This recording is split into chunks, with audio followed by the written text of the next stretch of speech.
Boa noite, cada um de vocês. Mais uma vez estamos aqui para dar sequência ao ensino bíblico, falando a respeito dos mestres desse ministério de ensino que temos na palavra.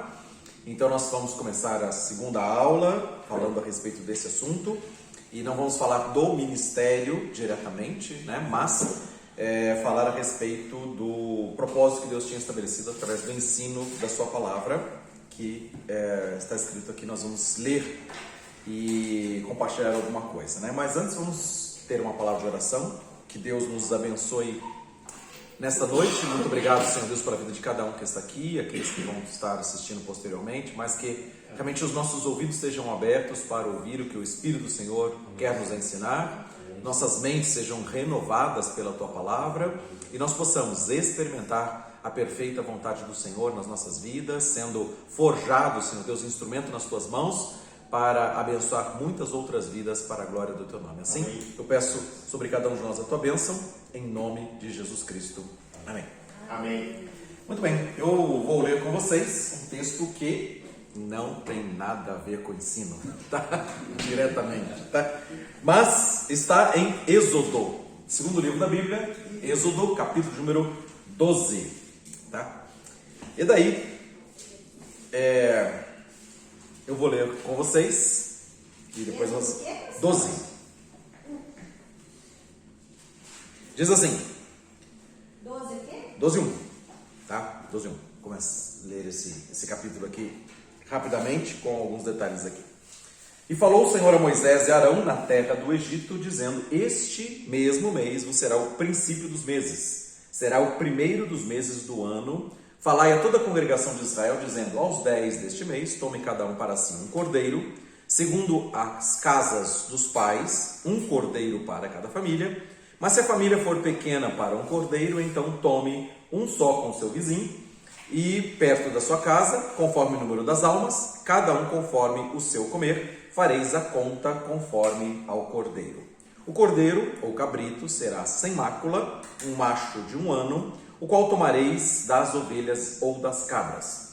E o guardareis até o 14º dia deste mês, e todo o ajuntamento da congregação de Israel o sacrificará à tarde. E tomarão do sangue e poluão em ambas as ombreiras e na verga da porta e nas casas em que o comerem, e naquela noite comerão a carne assada no fogo com pães asmos e com ervas amargas a comerão. Não comereis dele nada cru, nem cozido em água, senão assado no fogo, e a sua cabeça com os seus pés e com a sua fressura. E nada dele deixareis até amanhã, mas o que dele ficar até amanhã queimareis no fogo. Assim, pois, o comereis: os vossos lombos cingidos, os vossos sapatos nos pés e o vosso cajado na mão, e comereis apressadamente. Esta é a Páscoa do Senhor. E eu passarei pela terra do Egito nesta noite e ferirei todo o primogênito na terra do Egito, desde os homens até os animais, e em todos os deuses do Egito farei juízos. Eu sou o Senhor. E aquele sangue vos será por sinal nas casas em que estiverdes. Vendo eu o sangue, passarei por cima de vós, e não haverá entre vós praga de mortandade, quando eu ferir a terra do Egito. E este dia será por memória, e celebrá-lo-eis por festa ao Senhor. Nas vossas gerações o celebrareis por estatuto perpétuo. Tá? Vamos parar por aqui, depois ele vai falar um pouco mais das festas dos pães asmos também. Tá? Muito bem, aqui a gente está lendo e conhecemos que a Páscoa, a festa da Páscoa, a primeira Páscoa, quando o povo estava escravo. Ficaram 430 anos escravos no Egito. Tá? Foram para lá depois que depois que José, né, foi para lá, se tornou governador do Egito, e José morreu, se levantou um outro rei, e o povo de Israel tinha ido da terra de Canaã para a terra do Egito, e se multiplicaram lá, ficaram fortes, poderosos em número, de maneira que então o faraó, na geração seguinte, escravizou aquele povo, exatamente para eles não crescerem e não se levantarem contra o governo egípcio, né? Então, contra aquele império, juntando com outra nação. E eles ficaram, por causa disso, 430 anos escravos ali, né? E aqui, neste momento, Deus levanta Moisés, no livro do Êxodo, para trazer a libertação desse povo depois de 430 anos. E Moisés foi usado por Deus para confrontar o faraó, né? E também para, em nome... Desculpa, pastor. Imagina. Assim que Então aí ele fez sinais, ele fez um confronto com o rei do Egito e também ele foi usado por Deus, ele, Arão, para determinar 10 pragas sobre a terra do Egito, tá? E aqui era a última praga, a mortandade de todos os primogênitos aqui.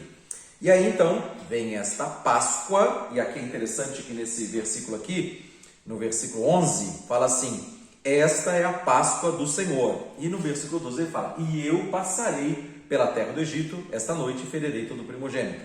Tá?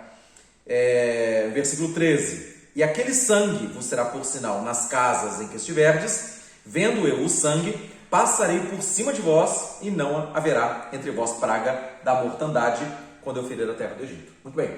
Então, a palavra Páscoa, tá? do hebraico, né? Pesach, é traduzido no inglês como Passover, tá? Que é a palavra que o pessoal usa como Páscoa, né? Tá? Passover, por causa que é exatamente a passagem do anjo de Deus sobre as casas, tá? Então é esse o significado mesmo aqui também.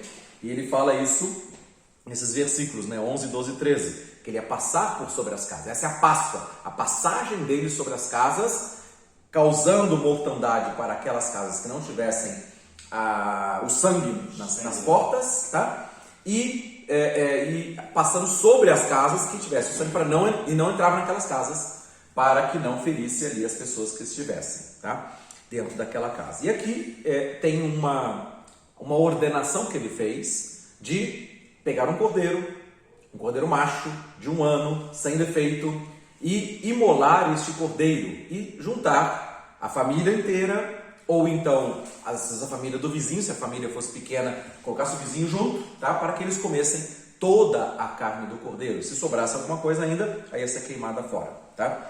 E além deste ato, né, no versículo 9 fala: não comereis dele nada cru, tá? Nem cozido em água, senão assado no fogo, a sua cabeça, os seus pés e a sua fressura. Então, aqui, quer dizer, o que eles faziam? Fizeram um churrasco, né? Então, assaram um carneiro ali, né? Tá? Todas as famílias, cada casa um churrasqueiro estava lá, né? E aí nasceu o espírito gaúcho. Aí nasceu o espírito gaúcho, pois é, tá? E aqui, só para fazer um adendo, né? A religião ensina que na Páscoa não pode comer carne.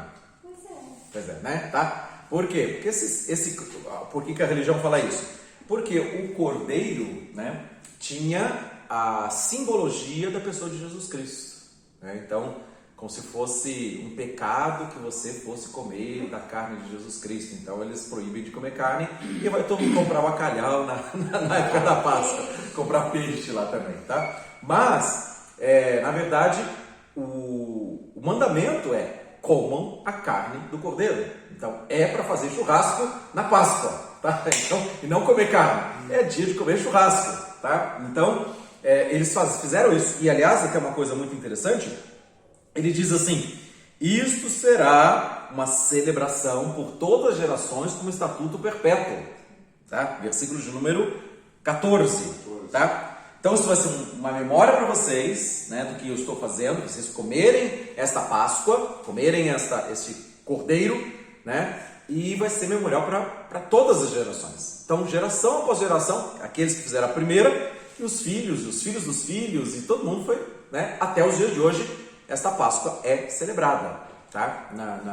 Pelos judeus, e também depois, como a simbologia era da morte do cordeiro de Deus, né? A Jesus Cristo, né? Pelos nossos pecados, para que a gente não experimentasse a morte da mesma forma, né? Mas assim, então eles pegavam o cordeiro, comiam o cordeiro, pegavam o sangue do cordeiro e pintaram os batentes da porta, né? Então aí o anjo, quando foi lá, via o sangue na porta, passava por sobre aquela casa e não entrava. E onde não tinha o sangue, tinha morte, né? Tá? Então o cordeiro era o sacrifício substitutivo, tá? Para que o primogênito não morresse, morria o cordeiro no lugar, e o cordeiro bem morto, bem assado, bem, né, aproveitado pela família inteira. E era para todo mundo comer daquele cordeiro, tá? Então isso que eu estava falando assim, né? Só esse adendo, esse parênteses, né? A religião manda não comer carne, né?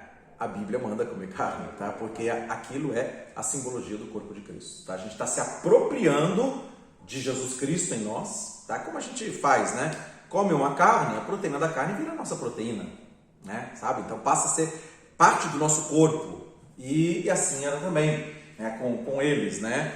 A simbologia de comer o Cordeiro de Deus, comer de Jesus, é que não mais a gente viva, mas a proteína de Jesus passa a ser a nossa proteína, a vida de Jesus passa a ser a nossa vida, né? Então a simbologia é a mesma nesse sentido aqui também, tá? E então eles falam assim, inclusive ele fala, come apressadamente, né? Os lombos cingidos, sapatos nos pés, cajado na mão, no versículo 11, comereis apressadamente. Por quê?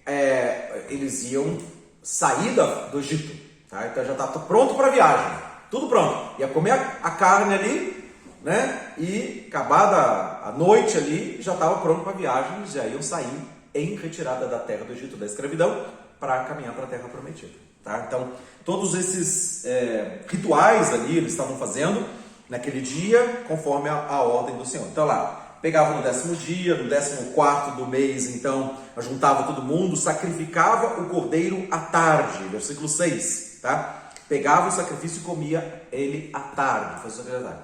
Então esse à tarde aqui, né, depois nas leis, né, estabelecidas, né, quando Moisés deu as leis, né, das festas, né, eles comemoravam comemoravam essa Páscoa e comiam do cordeiro às 3 horas da tarde, tá? Era a hora que eles faziam o sacrifício do cordeiro para comer, tá? E faziam o churrasco no final da tarde, né? Então matava o cordeiro, aí assava e comia no final da tarde, tá? Na passagem do dia ali também, tá? E exatamente, falando sobre simbologia, foi o horário em que Jesus Cristo morreu, às 3 horas da tarde. O Cordeiro de Deus morreu no mesmo horário que eles faziam o sacrifício da festa da Páscoa, tá? Verdadeiramente o Cordeiro foi simbolizado a Jesus Cristo. Simbolizado a Jesus Cristo, exatamente, tá? Então, Jesus foi pregado na cruz às 9 horas da manhã, tá? E ficou das 9 da manhã até as 3 horas da tarde pregado na cruz. E às 3 horas da tarde ele rendeu o Espírito, tá? Na hora do sacrifício que estava sendo feito, tá? Da Páscoa ali, tá? E nas leis, né, sobre as cerimônias, né, dos sacerdotes, do povo judeu, eles faziam um sacrifício diário, tá? Às 9 horas da manhã, e depois às 3 horas da tarde tinha o sacrifício anual da Páscoa, tá? Então, Jesus entrou na cruz na hora do sacrifício da manhã e morreu na hora do sacrifício da tarde, tá? Tudo como simbologia até nessa questão dos detalhes ali, né? Tá? Até de horário, tá? Então essa colocação aqui, um cordeiro sem defeito, tá? Macho sem defeito, que foi morto para o perdão dos pecados, para trazer essa cobertura do sangue sobre a vida de todos que estavam ali, tá? Depois disso, também, aí no que eu tinha interrompido a leitura, no versículo 15, então ele continua dizendo sobre comer pães asmos, tá? No primeiro dia tirareis o fermento das vossas casas, porque qualquer que comer pão levedado desde o primeiro até o 7º dia, aquela alma será cortada de Israel. E o primeiro dia haverá santa convocação, também no 7º dia tereis uma convocação, nenhuma obra se fará neles, senão que cada alma houver de comer. Isso somente aprontarei para vós. Guardarei as festas dos pães asmos, porque naquele mesmo dia tirei os vossos exércitos da terra do Egito, pelo que guardareis a esse dia nas vossas gerações por estatuto perpétuo. Então, só um detalhe aqui também, que eu queria dizer, que mais do que uma cerimônia, né, cerimônia, não vou falar cerimônia não, é uma cerimônia, um ato ali, mais do churrasco, né, deles ali, tá? Tem duas colocações muito interessantes que fala aqui, tá? Uma está no versículo 12, quero pegar esse detalhe também no versículo 12, e a outra no versículo 17. Olha o que é, tá? Ele diz assim no versículo 12: Eu passarei pela terra do Egito esta noite, ferirei todo o primogênito da terra do Egito, desde os homens até os animais, e em todos os deuses do Egito eu farei juízos. Eu não sei como é que está na versão, uma linguagem diferente de vocês aí. Alguém tem... Executarei juízos sobre todos os deuses do Egito. Isso, tá? Isso. Então assim, o que eu quero dizer assim, o problema ali, né, era uma guerra espiritual. Eram os deuses do Egito que estavam sendo confrontados, né? Inclusive, cada uma das pragas tem uma referência com um deus do Egito, tá? Então lá tinha o deus das moscas, por exemplo, tinha o deus rã, né? Então tem praga de rã, tem praga de moscas, piolhos e assim por diante, tá? Então tinha alguns paralelos ali também. Então as coisas que vieram sobre o Egito como pragas tinham a ver com um confronto dos deuses, tá? Dos deuses que eles cultuavam ali na terra do Egito, tá? Então ele fala sobre isso. Deus fala, eu sou o Senhor, e ele ia fazer juízo sobre aqueles deuses do Egito, tá? E no versículo 17 que eu falei, ele diz assim: guardai, pois, a festa dos pães asmos, porque naquele mesmo dia tirei os vossos exércitos da terra do Egito. A pergunta é: que exércitos? Exércitos no plural ainda, tá? Que exército que um povo de 430 anos de escravidão tinha? Quem eram os soldados? Cadê as armaduras? Quem era esse povo?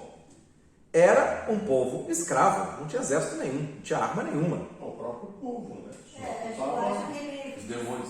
Eu acho que ele dizia assim, ó, Não. firmando todos que Não. é filho, homem, cirurgião. Não, mas não tinha exército, eles eram escravos. Aqui no meu, na minha tradução, tirei vossas hostes. Os hóstes, isso, tá? Hostes da terra. Agora, que hóstes ou que exército? Vamos colocar a palavra exército, fica mais fácil aqui também, né? Que exércitos que tinham lá? Eram os exércitos de Israel. Prisioneiros. Não. Aqui eram os exércitos de anjos de Deus que guardavam aquele povo. Mesmo na escravidão, eles estavam guardados por exércitos de anjos de Deus. E Deus falou assim: então eu vou julgar os deuses. Olha, é uma guerra espiritual. Os deuses do Egito e os exércitos de Deus que estavam ali iam ser retirados da terra do Egito. Deu para entender isso? Não. Mas Tinha- tinha que demorar 400 anos para fazer uma coisa que ele podia fazer. Sabe por quê? Na verdade, porque o povo demorou 430 anos para clamar a Deus. Quando eles começaram a clamar, quando o peso foi grande, aí lá em Êxodo 2, né? 2, tá? Ele fala isso, que então eles clamaram ao Senhor e o Senhor enviou Moisés. Simplesmente o que aconteceu? Eles ficaram conformados, tá? Não tinha o que fazer, né? Teve uma lei que mandou usar máscara, que tinha que ficar com distanciamento social, eles obedeceram, tá? Claro, estou citando um paralelo com o Diogo. Simplesmente tem uma lei, tem uma norma, tem um exército poderoso, mandou a gente fazer, a gente obedece, né? E eles simplesmente, quer dizer, eles eram numerosos. E aliás, eles foram escravizados por causa disso. Porque eles ficaram tão numerosos, tão fortes, homens fortes, um número muito grande de exército. E o rei do Egito falou assim: se vier algum vizinho, né, alguma nação vizinha, eles vão se aliançar com e vão destruir o Egito. Então, antes que eles se tornem fortes demais, vamos colocar leis sobre eles de escravatura, de trabalho de serviço, né? Inclusive, nesse sentido, é que existe uma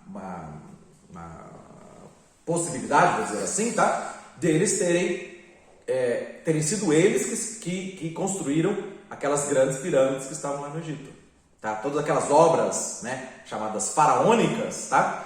A esfinge,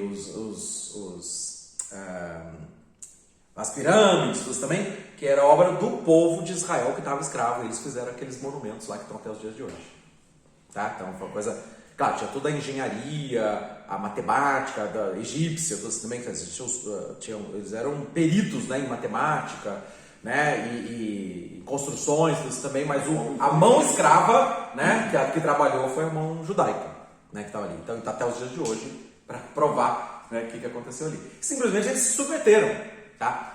E aí, quando o fardo aumentou, né, eles clamaram para Deus, né? Depois de 400 anos, eles clamaram para Deus, né? E Deus mandou, levantou Moisés, né, nascido ali, né, de escravos, e inclusive levou Moisés para o Palácio Real, tem toda a história ali também, e ele, com a autoridade de Deus, ele foi depois confrontar o faraó que estava escravizando o povo dele. Tá? Mas eles demoraram, tá? Mas Por que esses 460 anos, Eli? Quando é que as coisas começaram a mudar na tua vida? Que você já testemunhou, que essa é a pergunta. Quando foi? A partir de quando? Quando você mudou e começou a buscar. Por que ele não fez isso antes? Você não buscava. Mas é porque antes estava tudo bem. então, pois é. O Parecia povo que também estava acomodado com a escravidão. Legal, Nem queriam né? mais nada porque dava trabalho. E digo assim até lá. Mas, tipo assim, se eu tivesse na vida escrava, eu ia estar acontecendo. Depende do conceito aí de escravidão no seu caso aí, né, também, Eu né? vejo que você, na época, na sua própria época, conclui que aquilo é uma escravidão. Sim, pois é. De repente você pensa que é um só no trabalho. Eles ficaram, né? Foram 4 gerações de pessoas que foram escravas, tá? E aí eles clamaram e veio esse livramento, tá? Mas enfim, o que eu queria dizer é o seguinte, tá? Voltando ao assunto assim também. Apesar de escravos, tá? Deus tinha colocado exércitos de anjos para guardá-los ali. Tá? E ele falou assim, no dia que eu ferir, eu vou tirar as hostes de vocês, né? O exército de vocês, e esteve acompanhando eles na caminhada rumo à terra prometida. Tá? Então, eles não viam, eles simplesmente viviam a escravidão. Talvez o jugo tivesse sido muito pior, né? A morte, a mortandade entre eles, a humilhação, a miséria, se não tivessem os exércitos de Deus ali. Ele falou assim, agora eu vou tirar, vou fazer juízo, vou tirar os meus anjos e vou fazer juízo aqui. Agora, tirou o cerco de proteção. Em outras palavras, é isso. Vou tirar a proteção e agora vem a praga, porque eu vou tirar os meus anjos que estão guardando ali para que eles pudessem ser sustentados. Ok? Tá? Então, o que eu quero dizer nesse sentido aqui, era uma guerra espiritual, tá? Tinha essa conotação espiritual. Tirou os anjos do Egito, né? Tirou os anjos do Egito. Mas manteve o povo dele, que estava próximo ali, guardou o povo, né? Isso. Mas tirou os anjos do Egito. Isso, tá? Então, destruiu os demônios e tirou os anjos para acompanharem ali também, né? Pastor, mas é uma coisa que eu não entendo. Quando o pastor fala, ou quando a Bíblia diz, eu tirei o meu povo, o outro povo também era povo dele, porque não é ele que sopra a vida, é outra pessoa. Não, era povo assim, o que você falou é verdade. Era criados por Deus, tinham fôlego de vida, sim, tá? Só que eles adoravam os deuses do Egito. Eles não eram um povo de Deus adorando a Deus, eram povos que, aliás, até sofreram as consequências de adorarem, cultuarem os demônios que eles estavam Então, cultuando. mas eu acho assim, quando Deus separa assim, ele pega assim tudo. De repente lá naquele povo lá não tinha, será, algum que tinha alguma amizade? Então, com o outro, na verdade assim, na verdade não era amizade, era um tratamento de senhor e escravo, tá? Não era de amizade, tá? Agora, vendo as pragas, tá? O próprio rei do Egito, quando uma vez Moisés foi lá e falou assim, olha, vai lá, adora o seu Deus lá e ora por mim, tá? Então, quer dizer, ficou nítido que existe um Deus de Israel que era mais poderoso que os deuses do Egito, tá? Então que as moscas, o deus da mosca, da rã, não sei lá, não tinham poder nenhum e ao contrário foram humilhados ali com o Deus eu verdadeiro, acho que é bem como tá? você fala, é uma guerra espiritual, não era só também de pessoas, né? E aí, por exemplo, as pessoas falam, cultuava o deus Rã. Que deus Rã é esse que não funciona, que encheu de rã na terra do Egito, ficou tudo fedido, e aí Moisés vai falar, quando você quer que tire as rãs? Aí o faraó fala, amanhã. Aí fala, amanhã as rãs vão sair, sabe assim também. Então o Deus do céu tinha o poder sobre todas aquelas coisas, né? As moscas, os gafanhotos, né? Todas as pragas que vieram dessa forma, né? Tá? Então foi nítido, claro, qualquer pessoa no Egito teria possibilidade de falar assim, olha, o Deus de Israel é o Deus verdadeiro. Porque eles, não é porque a condição de escravo deles que está diminuir o Deus deles, né? Ao contrário, o Deus deles é o soberano de todas as coisas, tá? E aí, então, ficou nítido nessa forma aqui também, né? Eu acho que a questão do meu povo também é a questão de assumir, né? Identidade, né? Essa questão que você colocou, né? Lógico, eu sou de vida aqui. Mas tipo assim, é parece que Deus. rola um preconceito. Não, esse é é que meu povo, esse não é meu povo. Não, é que a escolha, por exemplo, eu escolhi a paternidade de Deus. Uma questão de escolha. Deus está dizendo, ó, esse povo aqui, esse povo me escolheu como pai deles, né? Como a paternidade, me escolheu. Agora o outro povo, por mais que tenha sido, não, eles me ignoraram. Né? Como se diz, olha, eles me ignoraram, então. Né? Ficou provado Ficou provado quem é Deus verdadeiro e quem é o Deus falso, e eles continuaram querendo o Deus falso. Mas é que Essa separação entre o povo judeu e os gentios, ela foi muito bem retratada no apóstolo Paulo, né? Que ele pregou para os gentios e converteu o coração dos não-judeus. Né? mas eu não estou falando assim, eu estou falando assim, como eu me colocando lá como se eu fosse do Egito. Porque a gente é assim, ó, a gente tem crenças limitantes que foram impostas pra gente. Sim, exato. Eu nasci numa família que o meu ensinou pai aquilo lá. adorava Nossa Senhora Aparecida. Então, para nós, a gente só via aquilo, só via, ouviu falar naquilo. Então, não é que a gente não queira adorar Deus, mas a gente é nesse foi sentido. ensinado só daquele Isso. jeito. Mas nesse sentido que eu estou te falando, eles foram ensinados daquele jeito. Eles foram ensinados que tinham aqueles deuses ali. Tá? Só que quando houve essas manifestações, tá? Poxa, esse Deus não presta. Tá? Tem um Deus maior, um Deus que está mandando a praga e que tira a praga. Entendeu? Então, o ensino errado cultural que eles tinham de quem era Deus ficou desmascarado, que aquilo era falso e que tinha um Deus verdadeiro. Tá? Então eles teriam essa possibilidade. Tá? Anos mais tarde, vou falar isso daqui a pouquinho, né? Na continuidade aqui, então, a mesma coisa, depois de Moisés veio Josué. Né? E Josué mandou destruir a cidade de Jericó. E aí os espias vão ver a cidade de Jericó e eles vão na casa de Raabe, que era uma prostituta que ficava com a casa em cima do muro ali, né? E ela escondeu eles lá, e a Raabe escondeu os espias e falou assim: olha, a cidade de Jericó está inteira morrendo de medo de vocês, sabendo que o Deus de vocês é o Deus verdadeiro. Né?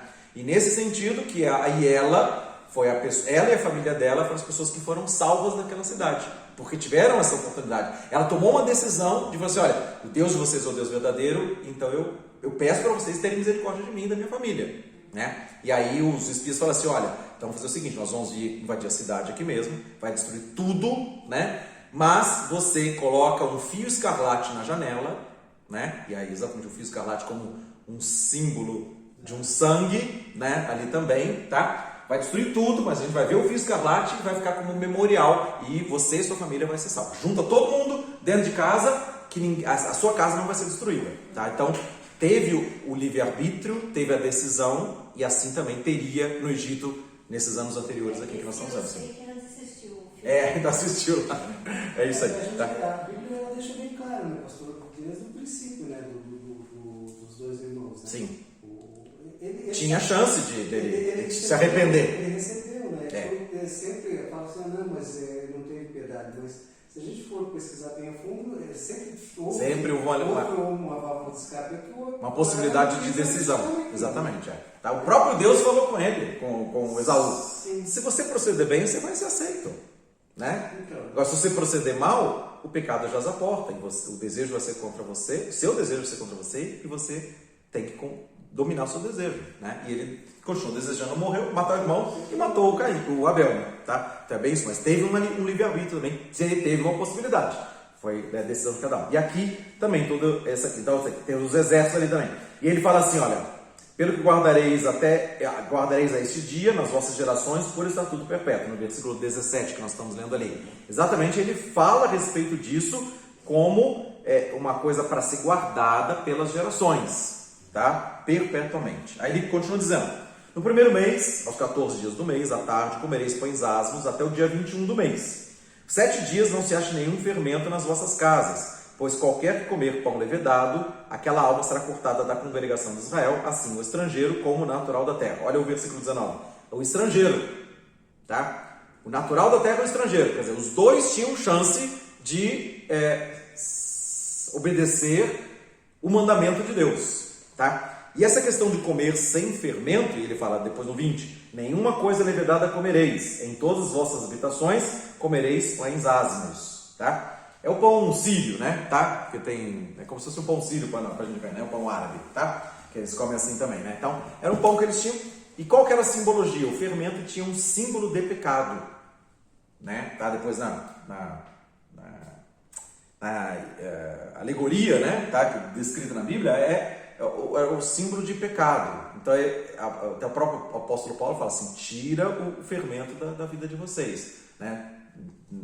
Um pouco de fermento leveda toda a massa. Nesse sentido assim, é só um pecadinho, tá? É só uma mentirinha branca, tá? Mas contamina a pessoa como um todo, tá? Então, aqui eles tinham a cerimônia do churrasco, tá? De pintar as portas, né? Com sangue, mas também eles ficaram 7 dias, tiraram todo o fermento, que era como se fosse um ritual de purificação, né? De tirar o fermento, comer pão sem fermento, como um símbolo de estarem santificando a vida deles, né? E também se cobrindo com o sangue do cordeiro, tá? Então tudo tinha uma simbologia aqui também, né?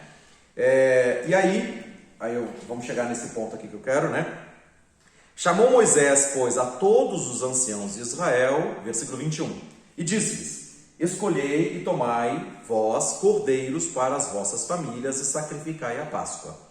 Então tomai um molho de isopo e molhai-o no sangue que estiver na bacia e passai-o na verga da porta em ambas as ombreiras do sangue que estiver na bacia. Porém, nenhum de vós saia da porta da sua casa até amanhã. Então eles iam comer o cordeiro, pegava lá a esponjinha ensopada de sangue ali do que tinha sido tirado do cordeiro, passava, tá? E ficava para dentro da porta. Não ia sair mais depois daquele ritual ali, tá? Porque o Senhor passará para ferir aos egípcios, porém, quando vir o sangue na verga da porta e em ambas as obreiras, o Senhor passará aquela porta e não deixará o destruidor entrar em vossas casas para vos ferir. Portanto, guardai isto por estatuto para vós e para os vossos filhos para sempre. E acontecerá que, quando entrardes na terra que o Senhor vos dará, como tem dito, guardareis este culto. E acontecerá que, quando os vossos filhos vos disserem: que culto é esse? Ou que rito que é este?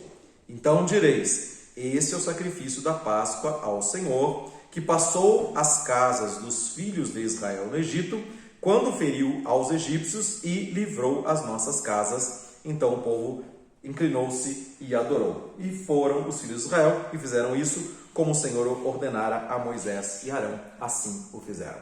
Agora aqui entra, o que tem a ver isso aí com o ensino? Tem a ver com essa questão que Deus ordenou. Vocês vão celebrar esta solenidade para todas as gerações, perpetuamente. E como é que faz isso? O pai ensina o filho o que estava acontecendo. Tá? Ele fala assim, eles vão fazer o rito e o filho vai perguntar, tá? Que rito que é esse? Versículo número 26, tá? Que culto é esse? Que rito que é esse? E aí ele vai explicar. Foi Deus que mandou a gente fazer aquilo, a gente estava escravo, e conta toda a história, tá? E o povo de Judeu, até os dias de hoje, conhecem essa história, tá? Por causa que os pais ensinaram os filhos toda esta realidade. Tá? O importante é que hoje se só sabe que é o dia do coelho. Pois é, hoje em dia você sabe que é dia de coelho e ovo de chocolate. Chocolate. Tá? Eita, sabe disso, tá? Mas por quê? Porque na cultura ocidental a gente deixou de ensinar o rito como ele é, né? Aí não pode comer carne, porque é pecado, aí vira o coelhinho de Páscoa, e aí vai o chocolate, aí vai todas as misturas que estão nas nossas comemorações ocidentais, né? Tá, mas o que eu queria dizer? O que eu estava até falando algumas coisas nesse sentido, um cordeiro sem defeito, hora do sacrifício que foi feito, reunir toda a casa, família reunida, comer de todo o cordeiro, tá? Passar o sangue que era a libertação para eles, era o sinal para que a vida deles fossem salvas, tá? Todas essas coisas, né, era uma guerra espiritual, né, eram os deuses do Egito que estavam sendo confrontados, tá? Lá no versículo 14 que eu tinha lá, versículo 14 não, no versículo 12 que a gente tinha lido, tá? Tinha uns exércitos de Deus que estavam guardando a vida deles, e Deus tirou aqueles exércitos, tirou a barreira de proteção, e aí vieram as pragas, tá? Tudo isso era ensinado de pai para filho, para todas as gerações, tá? Então, quando eu estou falando sobre ministério, tá? É uma atuação de ensinar, não uma teoria, tá? Mas uma experiência de vida da ação de Deus, trazendo libertação, restauração, unidade da família, tá? Essa cobertura do sangue, todas essas realidades espirituais que eles praticaram ali através daquele rito, né? Foi ensinado, tá? Então as pessoas são ensinadas do Senhor não por exemplo, que nem a gente está abrindo a Bíblia, eu estou ensinando alguma coisa, tá? Isso é uma parte de um todo que é muito mais profundo, tá? Que é nós ensinarmos que existe um Deus na terra, atuante, vivo, poderoso, que Ele dá marcas, Ele dá sinais para que nós possamos ter como memorial, tá? Era uma cerimônia como memorial. Assim como hoje nós fazemos a ceia, né? Celebramos a ceia com o pão e com o vinho, né? E Jesus falou assim, façam isso como memorial, façam isso em memória de mim, tá? Então, são coisas palpáveis, né? Como um pedaço de pão, um cálice, ou como era um cordeiro que eles faziam churrasco ali, né? Para ter uma lembrança, de uma verdade espiritual que estava mudando a vida deles para sempre, tá? Então, eles deixaram de ser escravos e família abençoada, família em unidade, tudo isso estava sendo ensinado, tá? Então, é um ensino de vida, tá? Um ensino de poder de Deus manifestando, o sobrenatural manifestando no natural, tá? Então, era uma coisa tão real, porque, claro, depois de tantas gerações, já não ia ter gente que presenciou, mas a marca, o memorial estava ali, tá? E é isso que foi ensinado, tá? Então, nesse sentido, tá? Como ministério, não adianta a gente falar de boca para fora daquilo que a gente acha que sabe, tá? Pode até ter conhecimento de causa, mas se não tiver vida, tá? Aquilo não vai passar, tá? O ensino não vai entrar. Vai ser só uma teoria, vai ser só uma historinha bonita, né? No caso aqui, ele fala da Bíblia, que bonito, eles foram salvos, que tal, né? Mas não, é um povo que foi liberto, tá? É uma vida de Deus movendo sobre eles, tá? Então, é uma realidade, uma batalha espiritual que foi enfrentada ali e eles foram beneficiados, né? Por esse livramento que Deus deu. Ok? Amém? Deu para entender? Por isso que eu estou trazendo isso aqui, né? Estou lendo todo o capítulo aqui, né? 12 quase, né? Depois, aliás, metade aqui do capítulo, né? Mas para dizer, né? Que a experiência autentifica, né? O ensino, tá? Então, mais do que teoria, temos que ensinar a vida de Deus no meio de nós, tá? O poder de Deus se manifestando, tá? E é isso aí. E eu quero ler um outro texto também, que é em Josué. Eu falei que eu ia passar para Josué também, né? Tem essa parte de Raabe, né? Que eu tinha mencionado, tá? Até em Josué capítulo 5 eles fazem a celebração da Páscoa ali também, tá?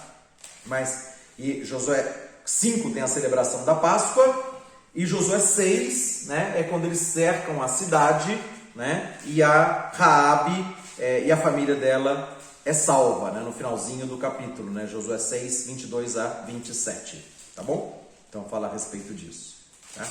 Mas enfim, vamos voltar, eu só citei aqui, né, da celebração da Páscoa no capítulo 5, a salvação de Raabe no meio da destruição da cidade. Mas eu quero ler antes o capítulo 4, tá? Josué 4, capítulo 4, tá? Eles estavam, então, na geração seguinte, tá? 40 anos depois, Josué dirigindo o povo para entrar na terra que Deus havia prometido, depois da saída do Egito, tá? E aí, capítulo 4 diz assim: sucedeu que, acabando todo o povo de passar o Jordão, então assim, o Rio Jordão foi aberto, tá? A partir do versículo de número 15, 3,15. Vamos lá, voltar no 3,15 para a gente falar assim, né? Aconteceu que... Não, 14. Aconteceu que, partindo o povo das suas tendas para passar o Jordão, levavam os sacerdotes a arca da aliança adiante do povo. E quando os que levavam a arca chegaram ao Jordão e os seus pés se molharam na beira das águas, porque o Jordão transbordava sobre todas as suas ribanceiras todos os dias da ceifa, pararam-se as águas que vinham de cima, levantaram-se num montão, muito longe da cidade de Adão, que está ao lado de Zaretã, e aos quais desciam ao mar das Campinas, que é o mar salgado, e foram de todos separadas. Então passou o povo em frente de Jericó. Porém, os sacerdotes que levavam a arca da aliança pararam firmes em seco no meio do rio Jordão, e todo Israel passou a seco até que todo o povo acabou de passar o Jordão. Então vou voltar aqui só para explicar isso, né? Então, imagina, tem a posição geográfica aqui, né? Olha, em frente da cidade de Jericó, tá? Do lado lá da cidade de Zaretã, tá? Então ele tem o local lá, descreve isso, né? O rio era época de colheitas, e o rio estava transbordando. Tem gente que fala assim, mas eles passaram num lugar em que estava, né? Só aquela filetinho de água assim, né?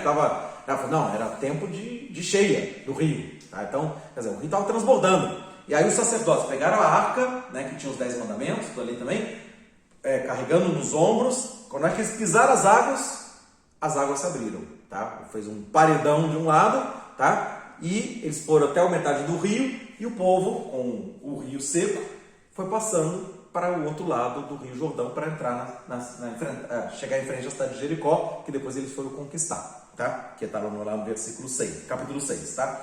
Mas então, eles fazem isso, né? Eles vão passando com os pés enxutos, tá? No leito do rio Jordão, que estava seco, tá? Aí no capítulo 4, que eu estava começando a ler, sucedeu que, acabando todo o povo de passar o Jordão, falou o Senhor a Josué, dizendo: tomai do povo 12 homens, de cada tribo um homem, e mandai-lhes, dizendo: tira daqui, do meio do Jordão, do lugar onde estiveram firmes os pés do sacerdote, tirem 12 pedras e levai-as convosco à outra margem e depositai-as no alojamento em que haveis de passar esta noite.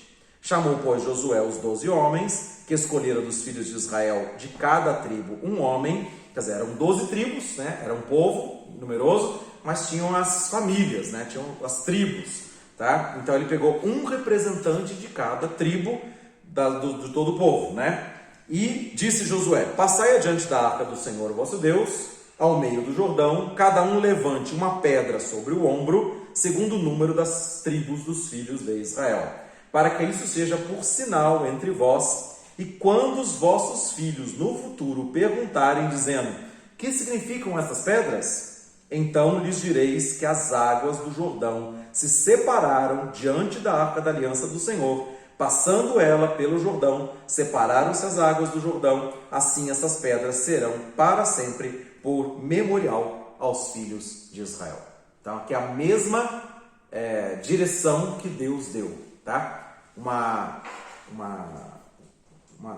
memória, um entendimento, um conhecimento que Deus opera milagres, tá? E ele pegou um representante de cada uma das tribos, tá? Quer dizer, cada um tinha, falou assim, eu peguei uma pedra desse tamanho, carreguei no ombro e atravessei, eu peguei do meio do rio, tá? Não é assim, peguei lá na margem, tá? Não tem, o poder de Deus, né, foi testificado por todo o povo ali, e cada um tinha o seu representante, e era para quê? Para que realmente eles fizessem isso como memorial, né, para que todas as gerações pudessem aprender a respeito disso, tá? Então levantou Fizeram, pois, os filhos, versículo 8, fizeram, pois, assim como Josué tinha ordenado, levantaram 12 pedras do meio do Jordão, como o Senhor dissera a Josué, segundo o número das tribos dos filhos de Israel, levaram-nas consigo ao alojamento e as depositaram ali. Levantou Josué também 12 pedras no meio do Jordão, no lugar onde estiveram parados os pés dos sacerdotes, que levavam a Arca da Aliança e estão ali até o dia de hoje. Tá? Então ele fez uma coluna de pedras no lugar onde os sacerdotes pararam, no meio do rio, tá? E levaram pedras dali para o outro lado, tá? Para outra margem, para onde eles estavam indo. Tá? Pararam, pois, os sacerdotes que levavam a arca no meio do Jordão em pé, até que se cumpriu tudo quanto o Senhor mandara Josué dizer ao povo, conforme tudo quanto Moisés tinha ordenado a Josué. E apressou-se o povo e passou. Isso se deu o quê? Assim que todo o povo acabou de passar, então passou a arca do Senhor e os sacerdotes à vista do povo.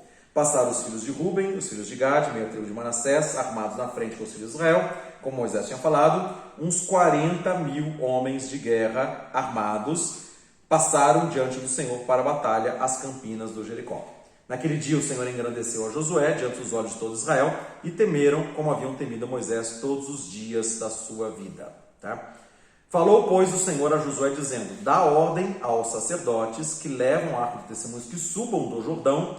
E deu Josué ordem aos sacerdotes, dizendo: subi do Jordão. E aconteceu que, quando os sacerdotes que levavam a arca da aliança, subiram do meio do Jordão, e as plantas dos pés dos sacerdotes se puseram em seco, as águas do Jordão se tornaram ao seu lugar, e corriam como antes sobre todas as suas ribanceiras. Subiu, pois, o povo do Jordão no dia 10 do mês primeiro, alojaram-se em Gilgal, do lado oriente de Jericó, e as 12 pedras que tinham tomado do Jordão, levantou-as Josué em Gilgal e falou aos filhos de Israel, dizendo: quando no futuro os vossos filhos perguntarem a seus pais, dizendo: que significam estas pedras? Fareis saber aos vossos filhos, dizendo: Israel passou em seco este Jordão. Porque o Senhor, vosso Deus, fez secar as águas do Jordão diante de vós, até que passasseis, como o Senhor, vosso Deus, fez ao Mar Vermelho, que fez secar perante vós até que passássemos. Para que todos os povos da terra conheçam a mão do Senhor, que é forte, e para que temais ao Senhor, vosso Deus, todos os dias. Tá? Então, olha só. Ele mandou tirar as pedras, e do outro, erigiu uma coluna no meio do rio, e do outro lado, quando eles chegaram, ele pegou as 12 pedras e fez ali uma coluna. E tem essas pedras ainda, pastor? Olha, não sei, viu? Tem que procurar, mas é para ter, né? Tá? Que com todas as manifestações assim, né? As catástrofes, as coisas também, tá? Não sei se tá, mas é para estar lá. Porque a ideia era isso, né? A ideia era que ficasse essa coluna, para as pessoas vissem aquela coluna, mas olha, essa coluna estava lá dentro do rio, essas pedras estavam lá dentro do rio, Deus fez um milagre. Tá? Então era essa a ideia, e não somente, mas também no versículo 24, todos os povos da terra conhecessem que a mão de Deus era poderosa e salvou aquele povo. Tá? Então essa é a ideia aqui. Tá? Então Deus fez isso, né? E mandou o testemunho, os testemunhos oculares contarem para os seus filhos, e os filhos dos seus filhos. Nós temos prova disso. Tá? A coisa aconteceu de verdade, não é história inventada, tá aí para provar. Tá? Então é para estar lá, né? Temos que procurar lá ver as descobertas arqueológicas ali, né? Perto de Jericó. Tá? Muito bem. E aí eu quero ler mais 2 textos simples, tá? Para a gente encerrar nesse sentido, tá? Deuteronômio, capítulo de número 6, tá? Então, voltando antes de Josué, vem Deuteronômio, tá?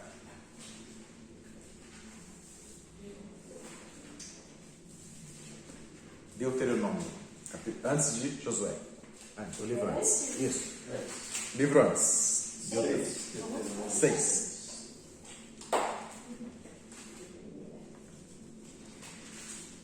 Então diz assim, versículo 1: estes, pois, são os mandamentos, os estatutos e os juízos que mandou o Senhor vosso Deus para ensinar-vos, e para que os cumprisseis na terra que passais a possuir. para que temas ao Senhor teu Deus e guardes todos os teus estatutos e mandamentos que eu te ordeno, tu e teu filho e o filho do teu filho, todos os dias da tua vida, e que os teus dias sejam prolongados. Então ele dá mandamentos para o povo, tá? E ele manda eles guardarem os seus filhos e os filhos dos seus filhos, tá? Ouve, pois, ó Israel, no versículo 3, e atenta em os guardares, para que bem te suceda e muito te multipliques, como te disse o Senhor, Deus de teus pais, na terra que mana leite e mel. Ouve, Israel, o Senhor nosso Deus é o único Senhor. Amarás, pois, o Senhor teu Deus de todo o teu coração, de toda a tua alma, de todas as tuas forças. E essas palavras que hoje eu te ordeno estarão no teu coração, e as ensinarás aos teus filhos, e delas falarás assentado na sua casa, andando pelo caminho, e deitando-te e levantando-te. Também as atarás por sinal na tua mão, e te serão por frontais entre os seus olhos, e as escrevereis nos umbrais da tua casa e nas tuas portas. Tá? Então, vou ler até esse versículo número 9. Tá? O que ele está falando? Os mandamentos de Deus são ensinados de pai para filho. Tá? E mais, né? Ele fala, você vai ensinar para os teus filhos, tá? Dentro da sua casa, andando pelo caminho, tá? Se levantando, se deitando, em todo o tempo, ensina os teus filhos os mandamentos do Senhor, porque isso vai ser vida, para que você seja bem sucedido, para que você se multiplique, tá? Na terra que o Senhor Deus te dá, tá? Então, esse ministério, então, não é um ministério de escola, tá? De escola bíblica, né? É um mandamento, é um amor que os pais têm por Deus e ensinam os filhos que eles devem amar sobre todas as coisas a esse Deus, tá? Como também diz no versículo 8 e 9, para que tivesse como sinal, né? Tivesse uma lembrança, eu tenho que ensinar o meu filho que eles têm que amar a Deus, porque esse Deus é um Deus verdadeiro, que cuidou de nós, que fez os milagres, e os meus filhos têm que saber que esse Deus é o Deus que pode cuidar da vida deles também, tá? Inclusive os judeus ortodoxos, né? Quando ele diz aqui, atarás por sinal na tua mão e te serão por frontais em teus olhos. Então, se vocês já viram um judeu ortodoxo, tá? Ele pega uma fita de couro, tá? E ele amarra no braço, na mão e no braço, aqui no antebraço dele. Já viram isso, não?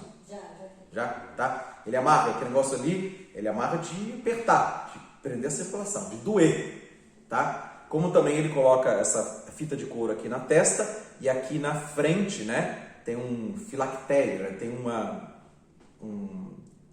uma porção desse mandamento escrito aqui na testa, tá? Então eles usam isso, como está falando aqui, coloquem por frontal entre os teus olhos e por sinal na tua mão. Então eles colocam aqui para ficar visível para eles, que eles não podem esquecer que eles têm que ensinar os filhos que devem amar a Deus, tá? Porque esse Deus é o Deus que abençoa, com vida, tá? Então é isso aí. E o último versículo, que é bastante conhecido também, que está em Provérbios, está lá no meio da Bíblia, depois dos Salmos, Provérbios 22, tá? Que eu quero encerrar com ele. Provérbios 22, versículo 6, né? Que é um texto que é bastante conhecido. Provérbios 22, versículo 6, que diz...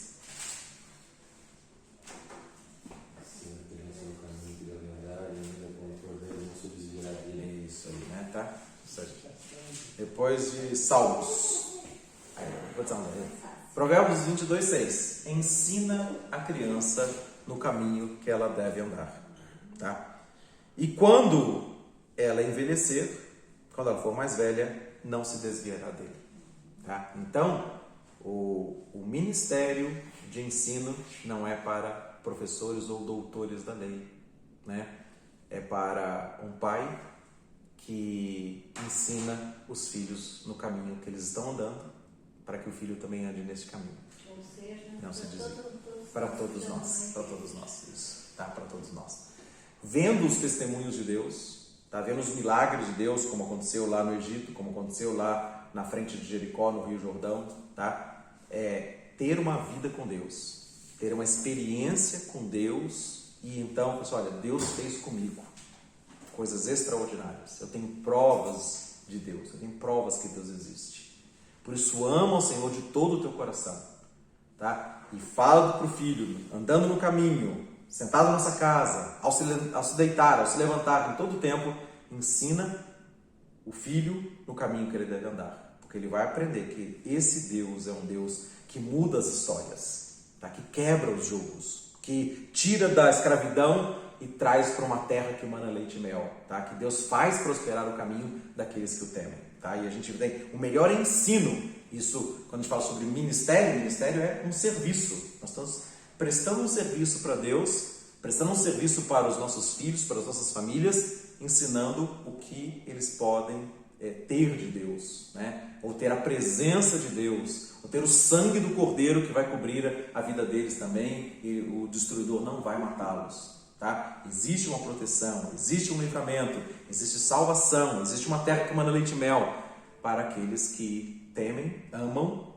e obedecem aos seus mandamentos. Amém? Amém? Amém. Então é isso, né? Então, é o que eu falei, né? Nada de ensino escolar, né? Mas o ensino da vida de Deus em nós e através de nós para que as nossas famílias sejam abençoadas. O interessante aí é esse intervalo, né? Esse corte que dá tanto tempo, né? Essa palavra está aí e o homem escondeu isso muito tempo, protegeu para que tivesse o poder, para que dominasse, que o povo não conhecesse tudo, ficando nas mãos de uma minoria com exclusividade, porque seriam os sábios, porque conheciam, né? Aí entra um pouco de isso mesmo. É isso aí. O católico, né, escondia a Bíblia Sagrada, só com poucos tinham acesso, né? Lamentavelmente. Isso. Então é isso que a gente vive hoje.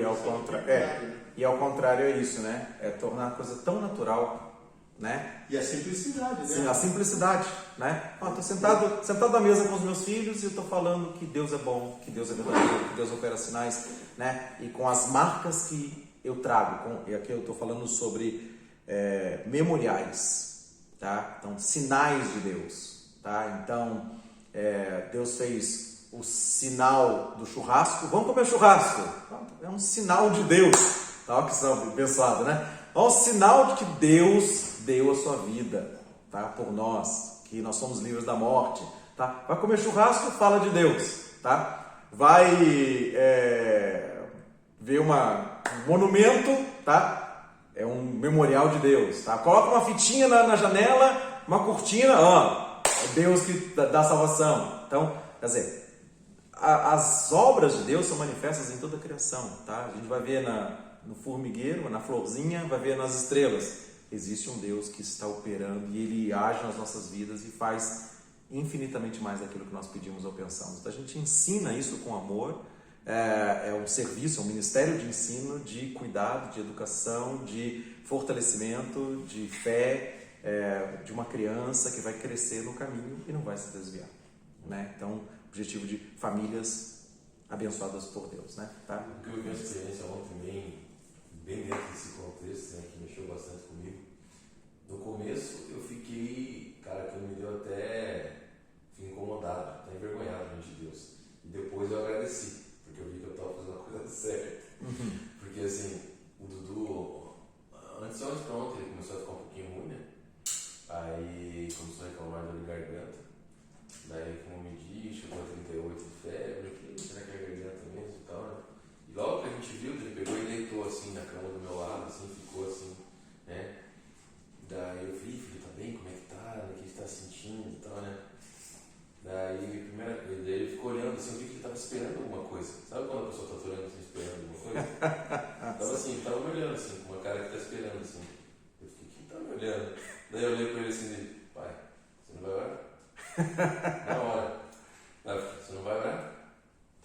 Assim, aquilo mexeu comigo assim, cara. Pai, você não vai orar? Né? Pô, como assim, cara? Aquilo você não vai orar? Né? Vou colocar na cabeça dele. Aquilo mexeu comigo, né? Aquilo mexeu comigo. Eu falei, nossa, Mas eu fiquei constrangido. Sim, Né? Eu falei, sim. olha, meu filho falou, né? Intimando para eu orar por ele, porque eu estou aqui na frente dele. Mas depois eu agradeci a Deus, sabe? Eu falei, Deus, isso é um sinal assim, que ele está. Está sendo ensinado no caminho. É, Não, mas isso, entendeu? E você vê como uma criança, né? Olhar para você, uma criança tem uma coisa assim, sabe? Mas isso é sério. Isso é sério. Sério. Porque até vamos assim, no culto domingo, né? Você teve uma percepção, um sentimento de oração por cura. Pois Kelso deu todo aquele mover. Pô, uma dor de garganta, meu filho em casa, não se faz. Onde é que você cresce, cara? Exatamente. Não, na pequena coisa. Não, isso aí vai passar, vai durar um tempinho. Vai dar vamos ligar para o pastor, vamos ligar para o doutor Haroldo. Né? Cara, É isso aí. é o dia a dia. O filho chamou. Cara, Então, pensa, É isso aí. tá certo, hein? Não. Puxou ele, velho. Mas eu Legal isso. sabia que tinha o sobrenatural, né? Tá Ah. ali, né? E o sobrenatural poderia interferir na vida dele, né? Que isso é Deus. Muito bom. Então vamos orar, encerrando esse momento dessa aula. Deus, em nome de Jesus Cristo, eu quero agradecer por estas experiências que estão descritas na Bíblia, por este povo que passou por essas situações. E o Senhor deixou as suas marcas nessas gerações e para todas as gerações, até os dias de hoje, para nós lermos e sabermos que o Senhor é Deus. Muito obrigado, Deus, porque o Senhor dá marcas, dá memoriais para que a gente possa se nortear, saber o caminho que nós devemos andar e ensinar os nossos filhos. Então, eu quero pedir que, como pais que somos aqui, que o Senhor nos ensine com clareza, esta manifestação de amor, de temor do Senhor, para que os nossos filhos possam andar neste caminho também e as nossas famílias sejam abençoadas. Então, desperta-nos, desperta o teu povo, ó Deus, para que realmente a bênção do Senhor esteja dentro das nossas casas. Famílias reunidas, o sangue do Cordeiro sobre nós, para que o maligno não possa se infiltrar e nós, ao contrário, experimentarmos o livramento e a restauração e todo o propósito que o Senhor estabeleceu para nós conquistarmos uma vida em abundância em nome de Jesus. Assim, nos ensina no caminho e nos faz ensinar também com sabedoria e com ousadia a fé no Senhor e esse temor e amor pela Tua presença vivendo em nós e através de nós. Então, Deus, muito obrigado, que realmente nós possamos estar despertados para esta vida espiritual e trazermos realmente a vida de Cristo no meio de nós. Assim eu peço a tua bênção e te agradeço por este momento, em nome de Jesus Cristo. Amém. Amém. Amém, queridos. Uma boa noite a todos. Deus abençoe.